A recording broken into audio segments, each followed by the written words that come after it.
Hello po and welcome to my channel. Sa mga nagtatanong po kung ilang 10 peso coin ang kailangan ko, kahit ilan po, basta po ang year niya dapat year 2007 or 2009. Ang ibang year po hindi ko po kailangan. Kung meron kayong 2007, kahit ilan po bibilin ko. Tsaka 2009, kung ilan po yung hawak nyo, pwede ko pong bilhin kung ibebenta ninyo.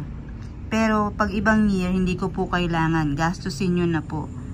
Katulad po nitong mga hawak ko na coin na 10 peso, ipansusukli ko lang po ito pag may bumili.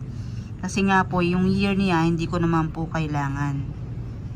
Yun po, sana po malinaw. Ang kailangan ko lang na 10 peso coin na bibilin ko kahit ilan ay 10 peso year 2007 at 2009.